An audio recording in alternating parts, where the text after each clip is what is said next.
नमस्कार सभी को। दोस्तों, अमेरिका ने 14 देशों पर एक साथ भारी टैरिफ लगा दिया है, जिसमें Bangladesh, Laos, Myanmar, Indonesia, Thailand, Malaysia जैसे काफी देश शामिल हैं। बांग्लादेश के एक्सपोर्ट्स पर 35% का टैरिफ लगाया जा रहा है और लाओस और म्यांमार जैसे देश पर 40% तक। यहाँ तक कि जो जापान और साउथ कोरिया जैसे पुराने यूएस अलाइज हैं, वो भी इस बार इस टैरिफ हैमर से बच नहीं पाए हैं। उन पर भी 25% तक टैरिफ लगाया जाएगा। ट्रम्प का मैसेज बिल्कुल साफ और सीधा है कि अगर नेगोशिएशन नहीं होती है, ट्रेड डील नहीं होती है, तो हर कंट्री को टैरिफ झेलना होगा, फिर वो चाहे यूएस की एलाइज कंट्रीज ही क्यों ना हो। अब बांग्लादेश के लिए सबसे नुकसानदायक और चिंता का विषय ये है कि बांग्लादेश का जो टेक्सटाइल एक्सपोर्ट है, जो बांग्लादेश की इकोनॉमी का बैकबोन है, उस पे इसका सबसे ज्यादा नेगेटिव इम्पैक्ट पड़ेगा। अब उनका माल जो है वो यूएस में बहुत ज्यादा महंगा हो जाएगा। यानी पहले जो टेक्सटाइल यूएस में $100 में बिकता था, अब 35% के टैरिफ के बाद उसका दाम बढ़ के $135 हो जाएगा। एक्सपर्ट्स इसको इंडिया के लिए एक सुनहरे मौके के रूप में देख रहे हैं, क्योंकि इंडिया का जो टेक्सटाइल प्रोडक्ट है, अब यूएस मार्केट में ज्यादा कंपटीशन उसको नहीं मिलेगा। और यही रीजन है कि आज की इस न्यूज के बाद इंडिया के टेक्सटाइल स्टॉक में 8% की जबरदस्त बढ़ावत देखने को मिली है। लेकिन बांग्लादेश के लिए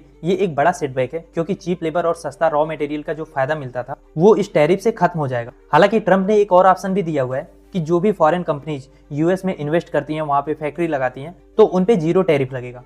लेकिन बांग्लादेश जैसी कंट्रीज के लिए ये भी पॉसिबल है नहीं, क्योंकि अगर कोई बांग्लादेशी कंपनी अपनी फैक्ट्री यूएस में लगाती है, फिर तो वहां पे उसको चीप लेबर और रॉ मटेरियल इजीली मिलेगा नहीं, तो इवेंचुअली बिना टैरिफ के भी वो प्रोडक्ट उतना ही महंगा वहां पे बिकेगा। फिलहाल यूएस ने इंडिया पे कोई टैरिफ इसलिए नहीं लगाया क्योंकि अभी इंडिया यूएस ट्रेड डील का निगोसिएशन चल रहा है। तो अगर इस निगोसिएशन में इंडिया की टेक्सटाइल इंडस्ट्री पे कम टैरिफ लगता है, तो इंडिया को एक बड़ा फायदा मिल सकता है। अब देखना ये भी होगा कि ग्लोबल ट्रेड में ये जो टैरिफ वार यूएस ने शुरू किया है, ये सप्लाई चेन और रिलेशन को कितना हिलाता है। आप क्या सोचते हैं इस बारे में, लिखिए अपनी राय कमेंट बॉक्स में। और इस टॉपिक का पूरा डिटेल्ड वीडियो नीचे जो लिंक है उस पर क्लिक करके आप देख सकते हैं, या तो चैनल पे डायरेक्टली भी जाके आप देख सकते हैं।